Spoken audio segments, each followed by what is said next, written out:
I'm really looking forward to hearing a little bit more of your story. We've met in the flesh a couple of times and Yeah. had a conversation online before. But I for myself, I'm really looking forward to hearing a bit more about it. And so perhaps with that, I can just hand it over to you. Thank you. Um, well, yeah. So this series is called "Sharing the Three Principles as a Paradigm," isn't it? Yeah. And the first thing that I thought about was that's unusual about me is that most of how I share is in a domestic sphere. Hmm. So I thought that's what might then make this talk slightly different, because of yeah, just the living with my children was the way that this had the biggest impact for me, and it's still kind of my primary mode of being, is that I'm a parent and carer to my two kids who I home educate. But then I've started doing more work, which has kind of rippled from that being my basis. So unlike some people who maybe set out to think, I want to share this with others publicly, or I want to be a coach, or I very much got interested in the principles because of a situation that I had in my family, and a really rough patch that my daughter was going through. That's what catapulted me into it. And I suppose that's my home base, is always kind of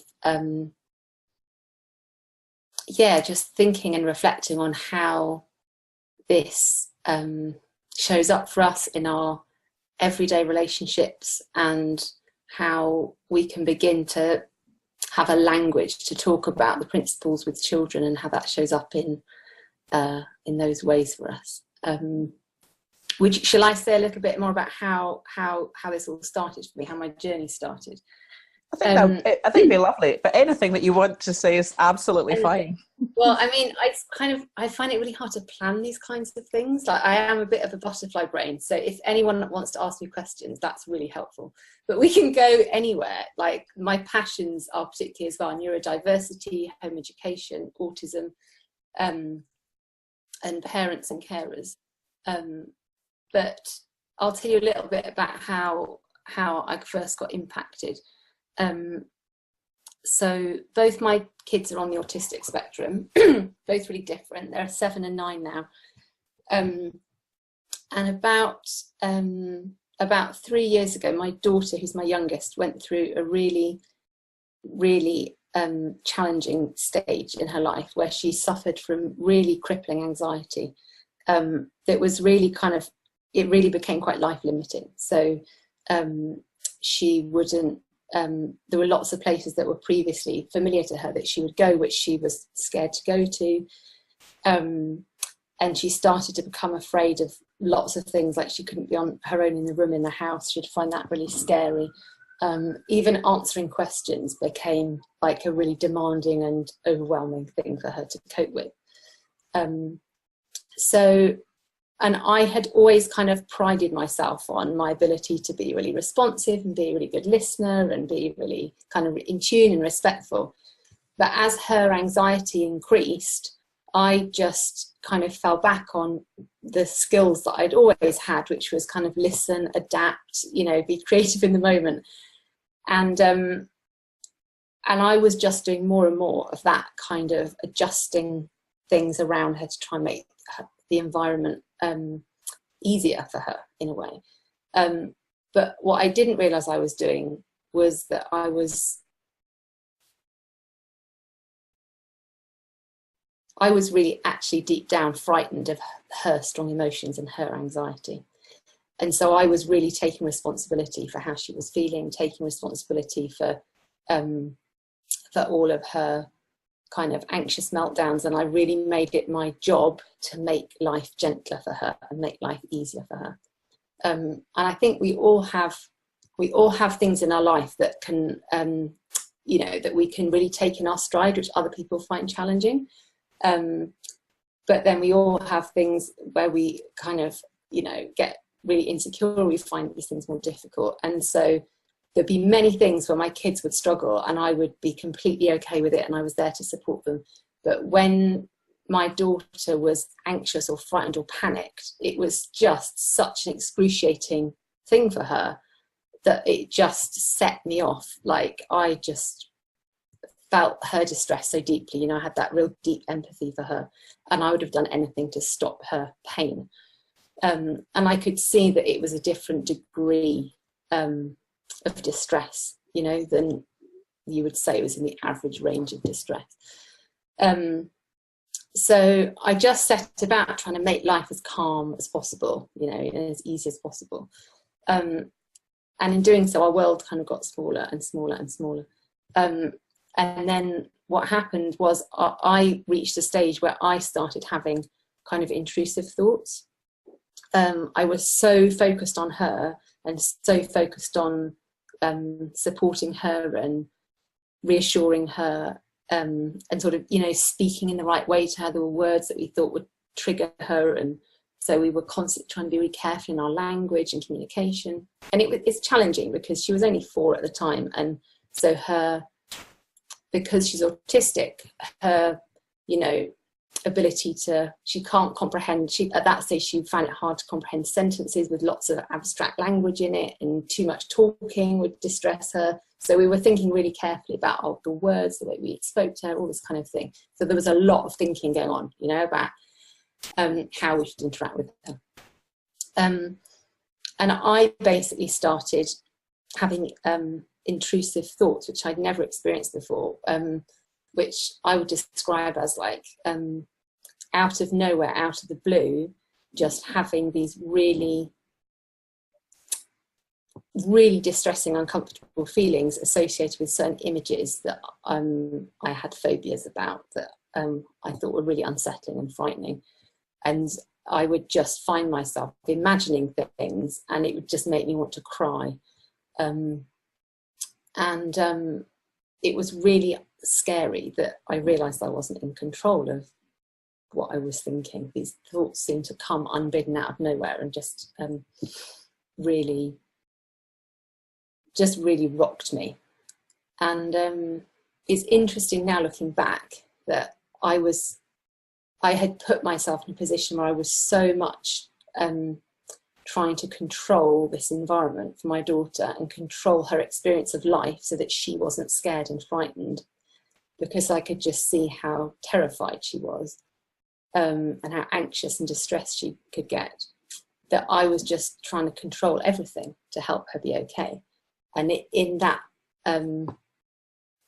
was interesting to me that it took an experience like literally slapping me in the face of these thoughts coming to me, showing me that I was not in control, to kind of really wake me up.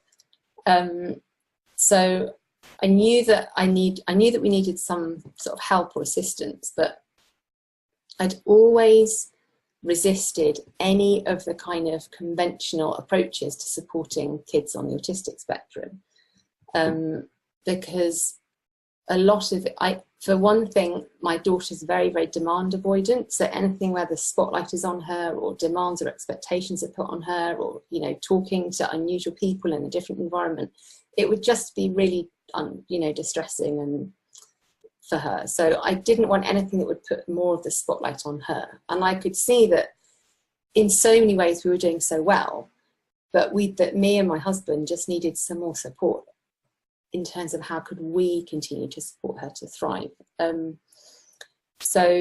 also I knew that there was nothing fundamentally wrong with her. Like, I've never seen autism as something pathological, or it's not a mental illness. You know, these kids aren't broken. They're just wired differently and experience the world, you know, in their own unique way. So I just instinctively knew that any kind of turning to any of the kind of traditional services that we have available to us would all be looking at, you know, patterns in her life which looked bizarre, like this child is scared to be in a room on her own, or she's scared to walk downstairs without holding her mother's hand. They would just be bent on trying to change that behaviour so that she appeared more normal, but I knew it wasn't going to get at the root cause of her being so distressed. So I came across, I can't remember how, I think a friend of mine was writing a blog based on the principles.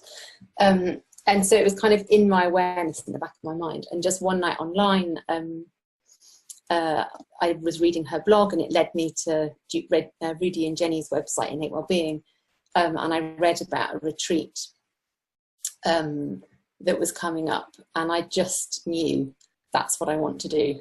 I just knew that the answer wasn't going to come from us reading another book. You know, me staying up late at night saying to my husband, you have to read this book, we have to try this. I knew that we needed something really foundational and big and transformational to support us, you know, going forward. And I just heard something in what I listened to that just told me that we really needed to go away, the two of us, and get some help. So I couldn't actually go at that time because we didn't have the childcare, and that's something that is often really challenging for parents of, you know, kids with disabilities, is finding people they feel safe with to be looked after for like a week or something. Really challenging. So we arranged to go in May, which was like 5 months later, when my mother-in-law could come and look after the kids with my mum. And interestingly, just knowing that we had that, even though it was like 4 or 5 months forward, things started to change. So I had a conversation with a friend who has always been diagnosed with OCD, and she had some OCD workbook. And she said it had never occurred to me that I could tell anyone about the distressing thoughts I was experiencing, because I just thought they're so horrible and painful. I wouldn't want to inflict that pain on anyone else by telling them the thoughts that came to me. And she said, oh no, you can tell me, it's all right, I'm not squeamish. So that alone like woke something up in me. And then she asked me to rate, like out of 10, how distressing they were. And I said, oh, it's a 9. And I told her, and she said, oh, that's like a 2 for me. And so that was interesting to me. So this is, I find, you know, isn't that fascinating? Nothing about the principles, nothing about the inside of that paradigm of life, nothing about the thought, feeling, connection. But I had a conversation with someone who it started to break up this awareness in me that not everyone would feel the same about these thoughts I was having that just seemed to absolutely terrify me. And I noticed over the next few weeks and months that I could have some of these images would come to my mind, and I wasn't quite as distressed as I was before. And then over a couple of months, they faded away. But we were still, you know, with my daughter, just really kind of coping on a day-by-day basis. And then to cut a long story short, we went on the retreat, and it was just hugely impactful. But interesting in that, because I was so focused on my child and how to support her and help her, like many of my first insights were very much focused on her. So, you know how we always say, you know, it's so much easier to see this logic of we feel our thinking and we're living a thought-created experience. It's so much easier to see that logic alive and well in others than it is always in ourselves. And so the first step for me was seeing that in her. That I would then say that catapulted like a cascade of insights incrementally, like over the coming years. So for me to see that when she got frightened and insecure, she was feeling her thinking, and there was nothing that was in her external environment that had to change in order for her to feel okay. And it wasn't my job to change something around her to feel okay. It was just huge. And I would say that because she had been living in such a hypervigilant, anxious state, we were all kind of walking on eggshells around her, you know, and I kind of built this image of my child who I loved with all my heart in my mind as, you know, a difficult child, as problematic. And of course she was not like that all the time, you know. Of course she had many, many moments where she was just absolutely absorbed in playing, you know, doing all the things that she loves to do. At that stage it was a lot of sensory play and playing with slime and Play-Doh and flour and water and bubbles.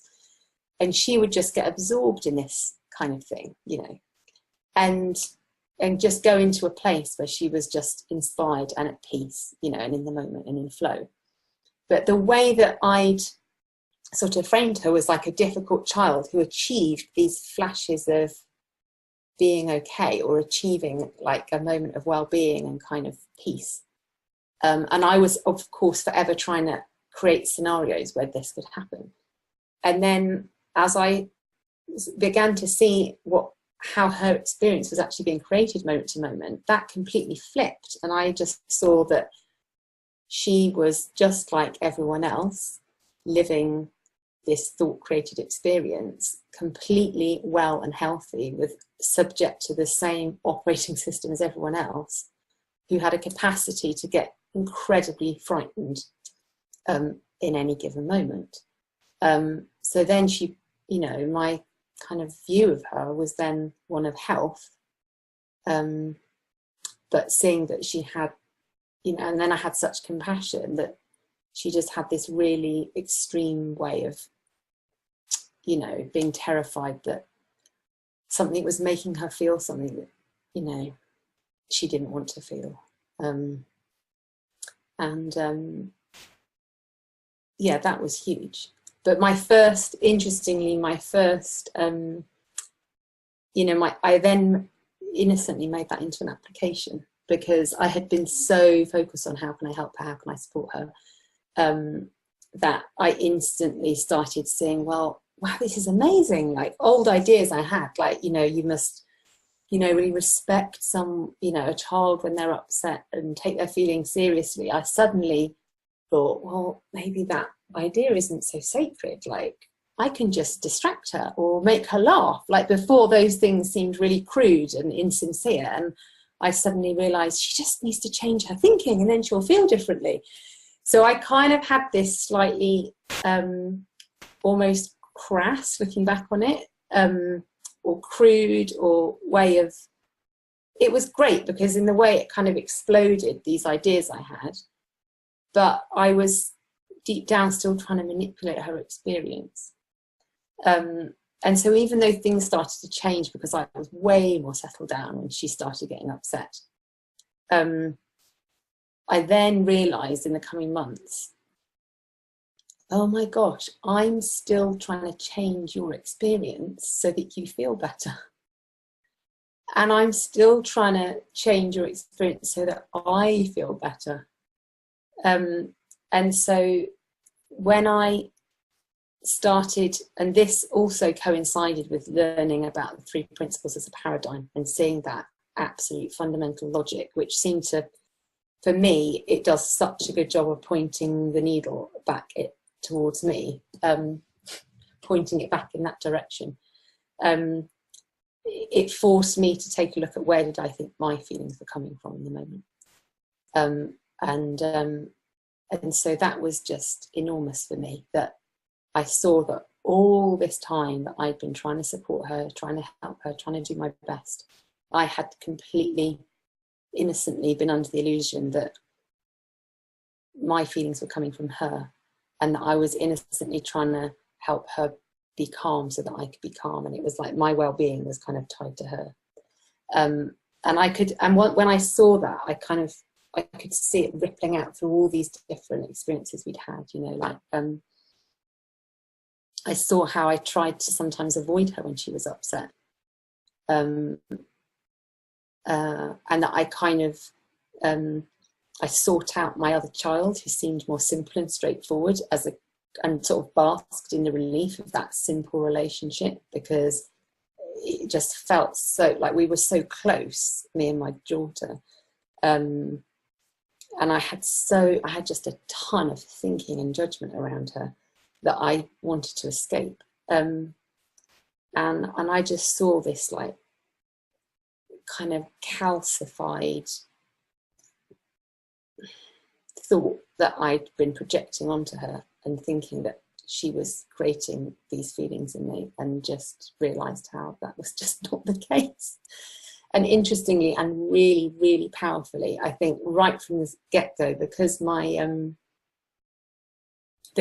very reason for propelling me into looking in this direction was that I wanted to help her have an easier experience of life. I had kind of created the idea that things would always get better, and that she, you know, her resilience and well-being would improve, and, you know, it would be this upward curve.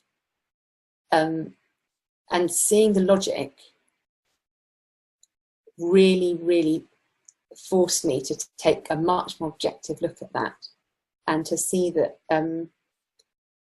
logically, if my experience in the moment is coming from my thinking in the moment and my use of the 3 principles, then that means that my daughter could theoretically go down in the future, like, you know, have another episode where life became really challenging, you know, but that I could still handle, I could still have the capacity and resilience and the presence of mind to handle that.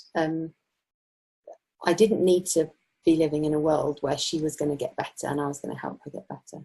And seeing that, you know, she just goes through phases where she's incredibly outward going, and she seems to be trying new things and doing things she's never done before, making new friendships. And then she goes through phases where she really wants to kind of close in and just, you know, push away lots of the outside world, and her interior world becomes much more important to her and much more where she wants to rest. And certain things which she was able to do suddenly feel too difficult for her. You know, that just seems to be the way life happens for her. And I'm on board with that now.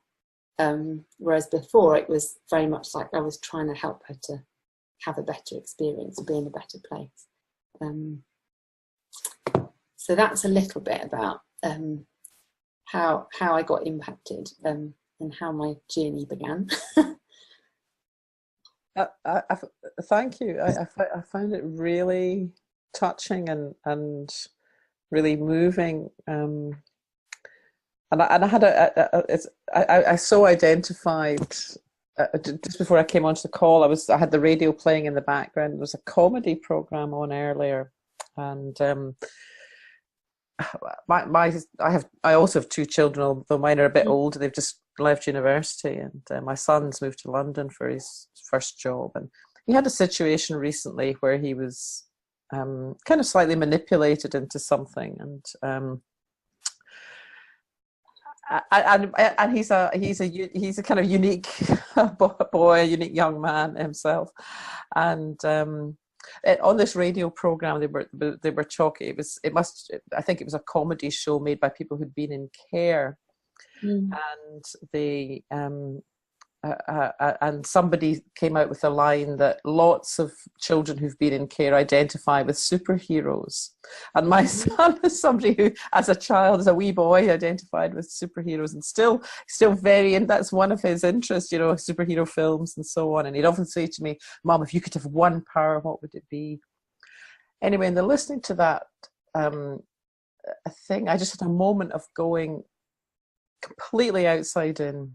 You know, I felt terrible shame. You know, I made a sort of leap that my son is interested in superheroes because my parenting was so poor that it was on a par with being in care. You know, just a complete leap, and just a kind of wave of shame. And I know this is very trivial, you know, to what you're describing of, you know, experiencing challenges over a longer period of time, but it's that sense of the relief that comes of coming back sort of inside again, seeing how that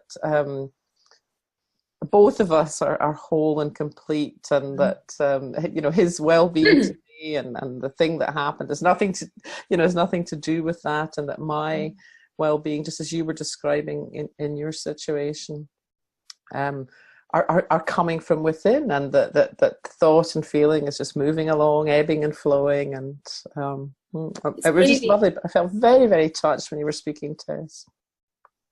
I think the other thing that is interesting is that when people ask you, like, what's the impact been for you, or it's so interesting because you automatically, it's so easy to you know, a before and after story. It's a classic thing we have in our culture, isn't it? Like, and it's so easy to exaggerate the before and exaggerate the after.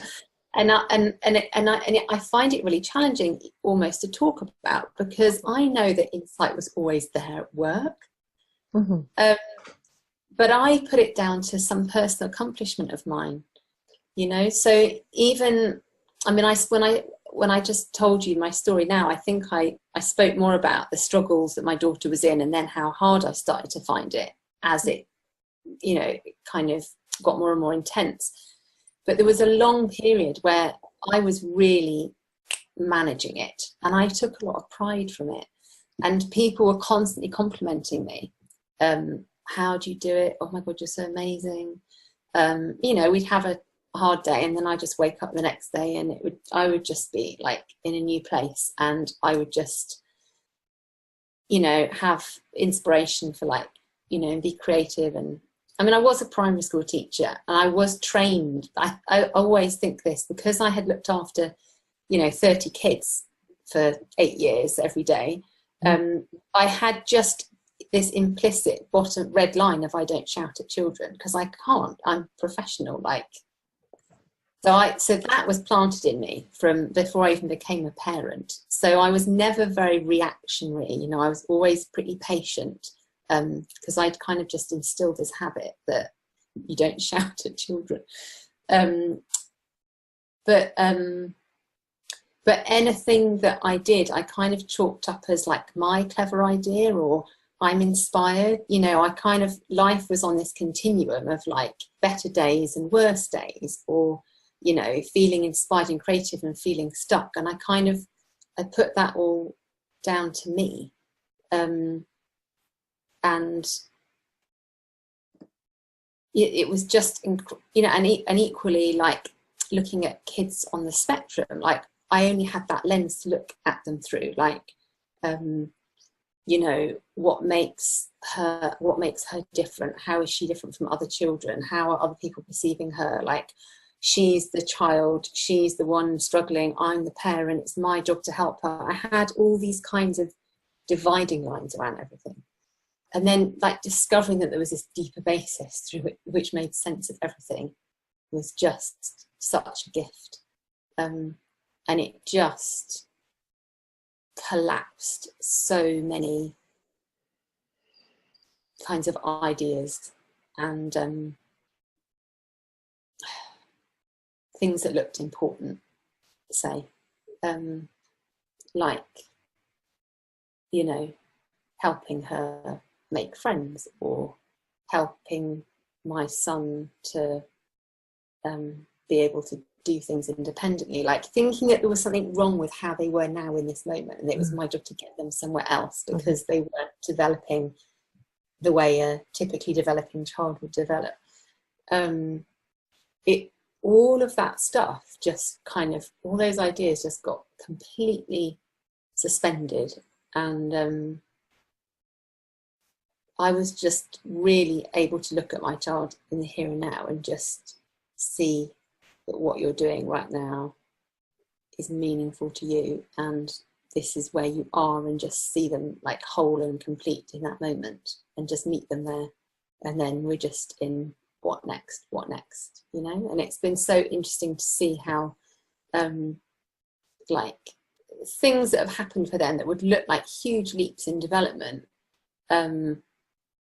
I don't even put them down as an achievement on their part now. It doesn't even make sense to see it as an achievement, because it's just what occurred. So my son was always really happy talking to people, you know, close family and friends, and then slowly that circle would widen, you know, like to parents of children, you know, very close friends that we had. But he kind of had people boxed off, like, you know, these people are strangers, I can't talk to people in shops, I don't talk to people I don't know. And one day he could never have a haircut because he found it too distressing, but after a while he was able to go to the hairdressers, but I would always talk to the hairdresser. And then last year we went into the hairdresser, and the hairdresser looked at me and said, so what are we doing today? And I was ready to say my piece as usual. And my son just takes the cap off his head and sits down and goes, well, I need a haircut, don't I? I mean, why do you think I'm wearing a hat? Have you seen how long it is? And I just thought, what? Like, he's not only talking to this man, but he's like streetwise, funny. And then they just launched into this conversation, and I didn't need to get involved. And it kind of happened out of the blue, you know. And I remember talking to him about it a week later. You know how you were chatting to the hairdresser, like, did you notice how that was different? And he went, yeah. And I said, so do you, you know, did you just decide I'm going to do it today or anything like that? And he went, no, I don't think so. I just realised, I guess I've just realised that, like, I can be chatty with people because I'm chatty at home, so I can be chatty with anyone, can't I?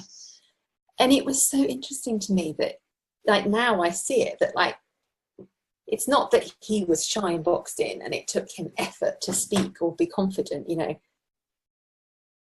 Anxious thinking, I can't do this, I'm shy, I don't do that here, thinking just wasn't there for him. So he just showed up as his little spunky self in the moment, and there he was having a beautiful connection with a hairdresser, which wouldn't have happened before. And you know, a year ago, I was hearing from a friend about her son who's 11, and it was ready for him to go to secondary school, and he spent the summer holidays like taking himself off to a swimming pool and catching buses and going around town.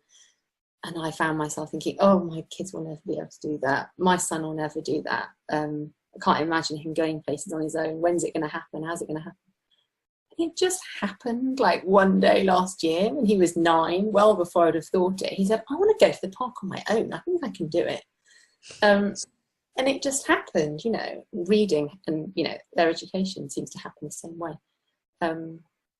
So it's very, very cool to, like, experience that, you know, there's nothing to do thing. Because I think, yeah, as parents, and then especially if you're the parent of a child who doesn't seem to be developing typically, and there are so many voices from so many places telling you that, you know, they need extra help and support to do things, like discovering that that is just not the case has been beautiful thing to witness. And I guess what you're describing is what happens with each of us, all children, you know, of having, at some point, thinking falls away, limitations fall away, and we are on to something else. So, you know, it's just that another example of there's an insight about this is possible, or, you know, there's an insight about I could try this, and you know, just pointing to how natural, you know, the principles truly are a description, not a prescription, not something new to put in place, but that how helpful it is to understand that that's what is going on for each of us. Yeah, it brought so much respect into our home. And before, you know, I thought that I was a respectful person. I thought I was a really respectful mum. Mm-hmm. But it was very much like a value that I had. But I would say now that there's so much more respect in our house, because I truly see that my kids are thinkers as I am a thinker, and they're free thinkers as am I. And of course I don't think like them. I don't see the world like them. So I'm just interested and curious in that, you know. And autism is just part of who they are. And I don't mean part of who they are like separated out in a corner. Like, I know if they talk about autism, they say, like, they don't like to use the word autistic because they think it defines them and they want to separate their child from it. Well, I don't see it as something pathological or cancerous that you wouldn't want. It's just like, my kids are half Greek, they're creative, they're funny, they're autistic, they live in the southwest of England, you know, they have all kinds of aspects to the form of their identity, the way they show up in the world and who they are. And obviously, spiritually, we're all made of the same stuff, but the form in which we show up in the world is unique to us. you know, it's our unique expression. And so it's not, you know, it's not something that I kind of look beyond to kind of to see who they really are, you know, like it's just absolutely part of who they are. But they get incredibly focused on things that they care deeply about, and they can be incredibly forgetful and clumsy and sometimes rude because they're just using really spare, simple, efficient language. And there's, you know, or so many things. And I now, we're just curious about each other, and I think that that really helps them as well, that they're not living in a world where they are trying to, like, you know, like just meet some standard of normality, because like we're all different, but exactly. we just get interested in each other, give each other space, and just seeing that, you know, whatever goes on for them is what goes on for me. Like, you know, we can all be completely aligned and kind of coming from that place of, you know, just unity and presence, you know, thought and feeling are one, and we're just in that moment. And then we can be completely insecure and freaked out, or, you know, reactive, because it looks like our feeling is suddenly coming from something outside of us. Or, and you know, before I had it, I so had that I was trying to have a good day, or, you know, trying to do my best and trying to be the perfect parent. And like an example of how that has changed for me. So my son is, he can be really, really spontaneous. He'll spontaneously make really weird noises. So like he can be sitting still and then he suddenly bounces up and he's really clumsy and he's bashing into the furniture and making really weird kind of guttural noises that sound like he's vomiting, and then he just disappears. And because it's like really out of the blue, I sometimes get really startled by it, and sometimes I catch myself when I'm kind of cool with it, and then other times I just get frustrated. But I don't do that to my daughter, because she's pretty much on a level, and her spikes tend to be more anxious and panicky, which then I kind of get into this compassionate place with. And then it just occurred to me that I don't want him growing up in a house where he's constantly seen as being an annoyance or a source of irritation to people. But I didn't have any kind of guilt around that. I just thought, oh, like, you know, I can see that there's this imbalance here, that we're used to kind of now approaching our daughter with like much more compassion. And then whenever he does these weird random things, we all get a bit frustrated with him.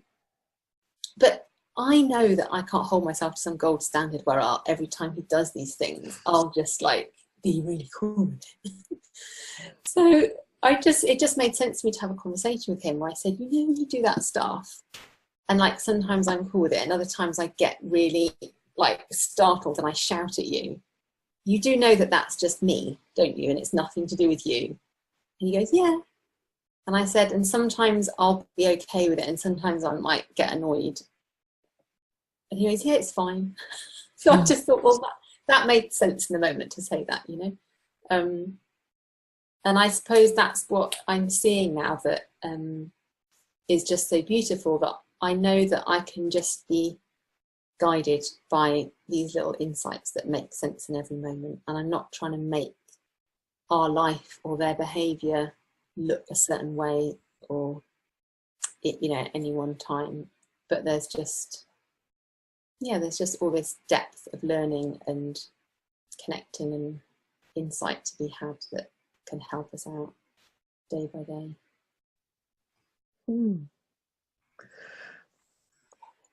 I'm just wondering, you know, I'd just like to offer to open it up again and see if anyone else on the call would like to ask you anything or share anything, if it's inspired anything fresh thinking in anyone. And to reiterate your request for questions. And yeah, I'm happy to see questions. Any questions? Kathy, are you coming in? You have to unmute yourself. Yeah. Thank you. Thank you. This is great to listen to, Tess. Hi, Catherine. Hi. First, a comment that it stands out very clearly that your response as a parent to the fact that your children have, quote, the diagnosis. And of course, that only fits in an institution. You're just living with your children and being respectful and understanding what's going on. That's light years away from how it is in so many households that are similar, I think. So I'm wondering, when you do have an opportunity to encounter, maybe you're presenting to parents, what is their response? Because you're talking about being in what I take to be a healthy state of mind, understanding how you and your children operate. And that's so foreign for parents who've been living with something that is neither understood by school staff or by family members, probably. How do you bridge that gap? It's really, I mean, I don't have an answer, you know, in a full way, but it's something that I'm really conscious of. And I'm also very conscious of the fact that we live what would be termed by many people as quite a radical lifestyle, because our children don't go to school and they don't have any formal learning or instruction. And that means that a whole load of have-tos have been taken out of their life. Like, you know, wearing school uniform, having to get out of the house at a certain time each day, having to learn in an environment which is maybe not ideal for them, having to have conversations with teachers and advocate on their behalf to professionals. Like, I just had an insight about that very early on, that I was either going to spend a lot of my time dealing with that, or we could just have a closer connection and take each day as it comes and, you know, learn in a much more inspiration, pure, inside out way. So I know that many decisions that I've made have taken me to this place, which to people who are having to deal with like the fallout as well from their children, you know, coming out of school every day and all these kinds of, and having to have homework. And I know that that's a very different kettle of fish than the life that I'm living with my children. So first of all, I kind of just try and hold that, because secondly, the thing I would say is that when I first when I first had my first kind of insights and awakenings into what was really happening for my daughter, of course the first thing I wanted to do was share this with other parents, and I saw like the suffering that people have. I'm in quite a few Facebook groups locally for parent carers of children on the autistic spectrum, and it's really heartbreaking seeing how distressed these parents are and distressed so many of these children are. And I really felt quite overwhelmed that I didn't know how to begin, because I knew that I'd heard lots of people talking about the principles, saying, you know, hearing about people overcoming things that happened in their past, you know, and then realizing that this past was just a memory carried through time, and how liberating it was to realize that. And I saw that I cared about helping a population of people who were living with very real and present challenges that were not going to go away tomorrow. These weren't relationships where they could leave. You know, a woman came on one of the courses I did, and she said, I am in an abusive relationship with my son. He's violent towards me. I'm a single mother and I can't leave him. He's my son. I love him. And that's the reality for many parents. So I just held back for a long time before I had those conversations, because I didn't want to be flippant, and I wanted to be really, really practical and helpful to them. As I began to learn more about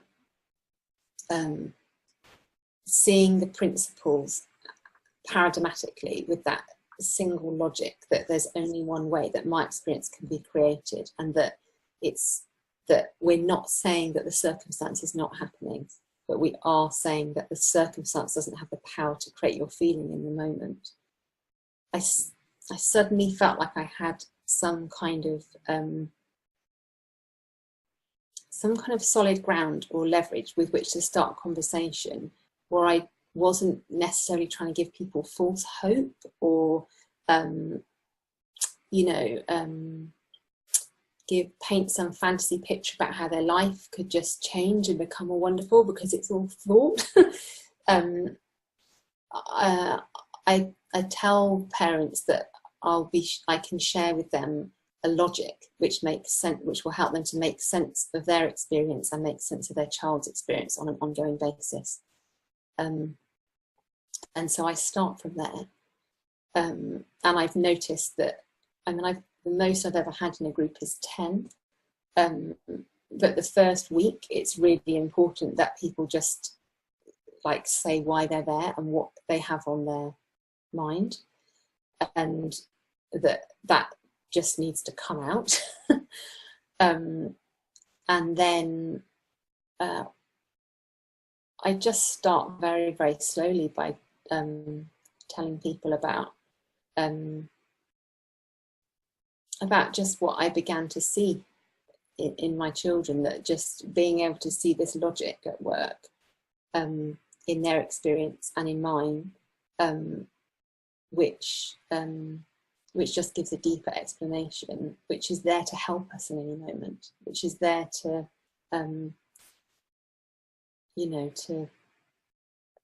to just help us make sense of what's happening in any given moment. And I've had experiences, don't get me wrong, my kids can still have really extreme behaviour, and I've dealt, there are certain things I don't know if I feel like saying, because I feel like it's their, that it's their life, but they can be violent. My son can be violent and aggressive, but so it's not like I don't have extreme examples where people can recognise that these things happen. But I suppose even just hearing someone speak with a sense of deep okayness, that they've experienced their child run away towards a motorway or grab a kitchen knife and threaten to hurt someone, and that they are not worrying about the future incessantly, and that I think that's that's, like you say, that's alien to people, isn't it? But it does something for them, just like it did something for me when I heard my friend say, "Oh, that doesn't frighten me to hear you say that you think of cutting yourself in the shower." I suppose it just, does something for people when they hear me talk about what I haven't really told many examples of it this evening, but I've got many examples where extreme challenging behaviour has occurred in my house, or if we're out and about, and because I'm not worrying about what other people think. This is not a doing, this is just not occurring for me. I'm not worrying about what people think. I'm not worrying if it will happen again. I'm just there, and I'm just doing what makes sense in the moment, and then we're just in the next moment and we move on, and I'm not overthinking it and worrying about it afterwards. But I can have very settled down conversations with my kids about it, and just talking about this availability of insight and common sense, and they'll all have examples of it, because especially parents of children with special needs, they're full of good advice, and how do you get a child to eat when they have such a limited diet, and all this kind of stuff. And of course what works in one situation doesn't work in another, but you can point people towards the fact that they're also incredibly insightful, and they you know, and these beautiful ideas come to them in the moment, to support their children, and that capacity is there, alive in them, but they're often so overwhelmed with thinking that they shouldn't be behaving like this, or that my life shouldn't look like this, and that, you know, that they're just looking in the wrong direction, or in the... I think that's a really helpful response. Thank you. I just sort of envision, as I listen to you, if we were just talking about the opposite ends of a continuum for parents as well as for children, that on one hand it might be very typical at a rather advanced stage for both the parent and the child to be on medication. Mm-hmm. And the same on the other end, that medication can be maybe not needed or reduced, you know, whatever is appropriate. And we might say that the added ingredient is the understanding that you are talking about in a very clear, simple way, so that the parent can also understand how it is operating within the child. Mm-hmm. Even though you're not necessarily trying to change what's going to happen. It's huge to understand. So thank you. I think it's been really helpful. Good. Thank you, Kathy. Does anyone else have any comments or questions?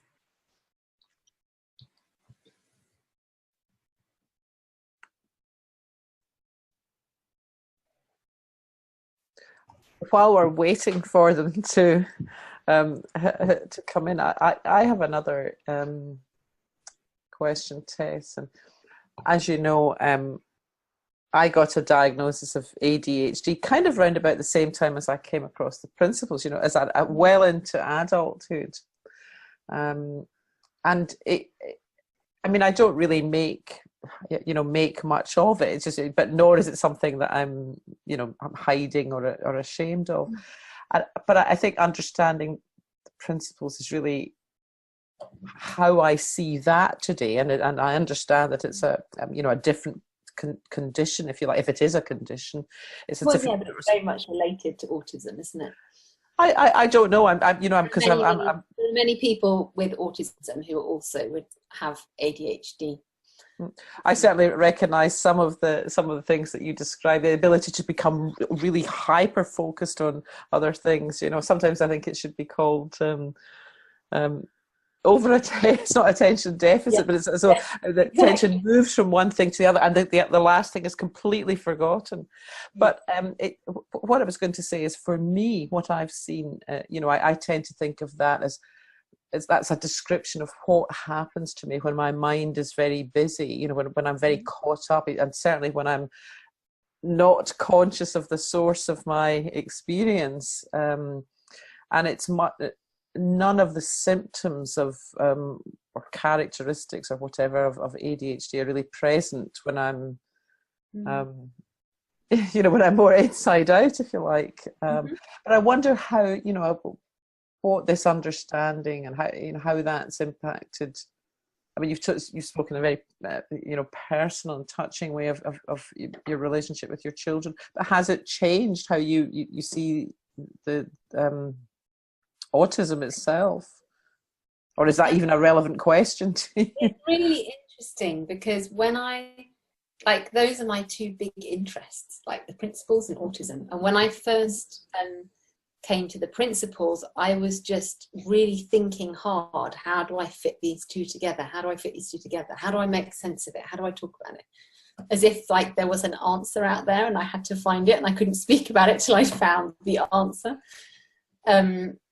And there've certainly been times when it doesn't seem relevant. Like I remember having a huge insight once, I think it was after I'd been on my first Keith Blevins retreat, when I was just like crying, laughing, seeing that I make this up, and then it just collapses, and then it's important and then it isn't important. But the way I see it now is that, I think, like I touched on earlier, like spiritually we're all made of the same stuff. And in, you know, in that realm, like no concepts or ideas even exist or touch what we're pointing to. But in this world of form, where we all express ourselves in unique ways, there are people who express themselves in ways which are pathologized by society at large. And they face discrimination, and they are not enabled to learn in educational settings which are, you know, most conducive to their, you know, to their ways of being. You know, my son locks himself in a room for at least an hour and a half a day and just jumps on the furniture and walks around talking to himself. And I would say that's extremely integral part of his mental health and his self-care, you know, pleasure, play in life, that he just spends a lot of time playing and talking by himself. And he'll say, I'm just going to go and do my talking, walking, or jumping around, like, please don't come in the room. And he's just is in this flow. I mean, he's in bliss. He's just in his creative kind of muse space, and completely inside out. But many people would look at that from the outside and think that that's wrong, or it's weird. And especially a child with a diagnosis, is, if they're shut in a room, not, you know, being encouraged to play with other people, it kind of, you know, it's unhealthy to talk to yourself. In our house, like, if I hear him talking in another room, I don't know if he's Skyping a friend or talking to himself or talking to his sister, and I'll say, who are you talking to? And he'll go, oh, I was just talking to myself. That's completely normal in our house. So in that way, like, that way of being is described as autistic because it's not the norm. You know, spinning around all the time, flapping your hands when you're excited, and talk, you know, he has like an automatic urge to just walk in a room and start talking to me about his thing he's most passionate about at the moment. That's just the way he's inclined to be, that he's always got one thing he's deeply into. But again, we live in a society that prioritizes the broad and balanced curriculum in schools, and that we should have, you know, a little bit of everything. And, you know, that just really doesn't work for him. It's not the way he's inclined to think and learn. But I can draw his attention to what's socially inappropriate, like that we kind of joke about, okay, he's doing some info dumping. And that sometimes I can't keep listening, I'm not interested now. And then other times, if he's been in the house all day and I need to go to the shops, I'll say, do you want to come with me, and I'll let you talk to me about Nerf guns all the way there and all the way back? And he'll like, yeah, you know, and it gets him out of the house. So it's just like, yeah, so for me, autism isn't something I want to shy away from or not talk about or not label or see as bad, because I think that way we don't acknowledge the variety of ways in which human beings show up in the world, and we can't have social justice and inclusion, and we can't have people truly being themselves and living their authentic selves unless we name those different ways of being. Given the society we live in, if we had a broader idea of what it is to be human, then I suppose those labels wouldn't be needed. But given that we don't, I think they are really helpful. And they both describe themselves as autistic and Aspie, but they don't feel like that's the only part of them, you know? So, but people can, it's like people, I always think, like, you know, and this is something else I will say when I'm talking to parents, like, whatever you think about autism is going to be your experience of it, you know? So, yeah, but some people, and also in the autistic community, it's a very, like, adult autistic community, there's a strong movement of, like, really empowered autistic identity. And, you know, that's interesting to me, that there's a lot of attachment there, which is kind of a reaction from lots of people being pathologized as children and forced into, you know, behavior modification situations. So yeah, it's just, I don't know, don't have an answer, but it's interesting to keep reflecting on it. Yeah, really interesting observations, Tess. Thank you. So, folks, we're going to have to end a little bit early tonight. So, if you would like to contribute about anything at all, please do come in. Yeah, I've got about 10-15 more minutes. I sort of have to go at 8:45. Kathy, are you coming in again? I do, but if there are others, you know, please invite them. I'm just thinking about the fact, Tess, that you had 8 years in primary education as a teacher. And when I think about schools here nowadays, it's difficult to have special education staff positions filled. Mm-hmm. In other words, the difficulties that are faced in those positions don't seem to be able to be addressed in an effective way. And what I'm hearing from what you're saying that seems really relevant for schools to hear for their special education programs is that the individual special educators, I'm going to call it mindset because that's ordinary language for educators, how they are thinking about the challenges, so to speak, that the children present to them is where the work needs to be done. Mm-hmm. And that even if an individual child's life will play out in their unique way, and the special educator cannot turn that around any more than you're saying you can turn around your own children's lives, that the special educator who understands how we operate from the inside out and the spiritual nature of all human beings would benefit a great deal by understanding, if we just keep it very simple, that their thinking is creating their feeling about the young people they're working with. That's a huge additive. It just strikes me that the simplicity of that is pretty profound. And so my last question for you is, if you had the opportunity to go into a special education department that might have 15 staff, K-12, how might you begin with them? Well, just as you say, I suppose I'd want to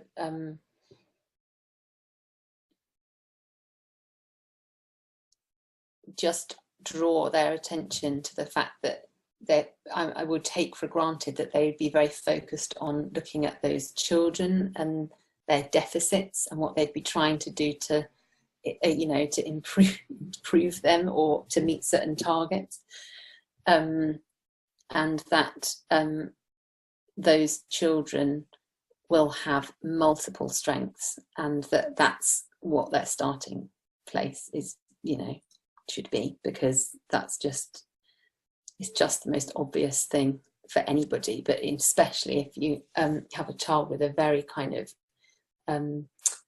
asymmetrical, for want of a better word, profile, where they have like big gaps in their kind of abilities, and then, you know, strong preferences and impulses in others. I won't say talents, because I think that's another kind of myth that gets slapped onto autistic people, that they should have to be talented in something, and then that should be their way forward of achieving something in life. But they're going to have passions and things they care about, or things they're really comfortable with, and just that's the way to, you know, connect and forge relationships with them, and that's the way to enable them to, you know, to thrive in their education. But I think there are so many wrongs enacted on children, which stem from adults having a misunderstanding about where their feelings are coming from. I mean, I was woken up this morning by hearing a little boy in my street whimpering on his way to school. And, you know, it's, what is it? It's only October. So I guess he might have just started a new school. He might have been like 4 or 5 and it's his first year at school. And his father was just snapping at him. He was so intolerant. Like, just get in the car. You did this yesterday. Just get in the car. He had such contempt. And I just, you know, of course that father is as psychologically innocent as we all are, but I just can't help seeing like the power that adults have, which they exert over children when they are confused about where their feelings are coming from, and that power gets wielded day in, day out. And I would, to me, that's what I think is so beautiful and powerful and potentially transformational about this understanding. I know lots of people are very passionate about sharing it with children and increasing the resilience in children. As I've been trying to point to, the biggest impact in our family has been like my awareness of what's going on for me, which just changes the way I relate to and interact with my children, and that engenders more respect. And that's what inspires me to want to work with parents, because I envisage a world in which all these quirky, unique, beautiful children are growing up in families where they're just understood and recognised as being healthy, you know, by the adults around them, the adults that have that kind of authority and responsibility for them. Because there are so many ways in which children are disempowered in our society, you know, and I'm just really mindful of that.